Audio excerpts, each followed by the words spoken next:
From adverse possession to grain storage costs, farmers and ranchers often face a number of varied legal, tax, and economic issues. Roger McEowen with the Washburn University School of Law joins us now with some new developments that we need to know about. Now, easement issues arise frequently in agriculture. What are some of the main elements we need to keep in mind, Roger? Well, good to be with you, Christina. And you're right. We do get a lot of easement issues in agriculture. We get a lot of adverse possession issues and battles over boundaries and usage of somebody else's property to get access maybe to a remote portion of my own property.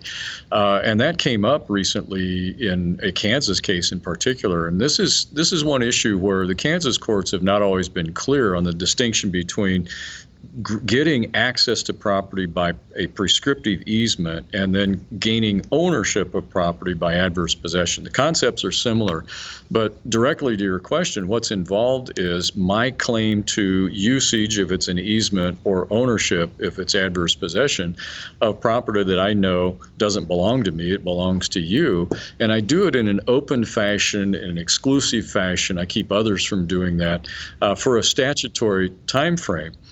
And it's the exclusivity issue that's an issue. And when it comes to an easement for access, somebody else can be using that same easement to access their parcel. It doesn't interfere with my use of the easement to get to my farm field. And so exclusivity is not really, unless it's unique to the claimant, is not really an element of prescriptive easement as it is with adverse possession. Yeah, it's tough. I mean, and now you have issues like the Bureau of Land Management and this law. Well, it's not a law, it's a rule that they're talking about. And a lot of people want to know more about easements now. Can you give us an example? There was a recent case out of Texas that involved adjoining property owners in a disputed 20 acres. Give us a recap of that, please. Yeah, the Kansas case involved a prescriptive easement. The Texas case involved adverse possession. And what it was a ranching operation that was adjacent to a smaller tract.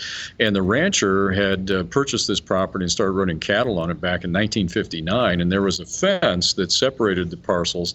And there was dispute over that fence and then 20.62 acres that were kind of cordoned off by that fence. Well, the rancher grazed cattle in there for decades, and the statute in Texas is 25 years. If you continue to use a disputed property long enough as your own, you can actually be, through a quiet title action, actually be the record owner of it. And long story short, his cattle grazing over a long period of time and fixing that fence and maintaining that fence established ownership in his hands by virtue of adverse possession.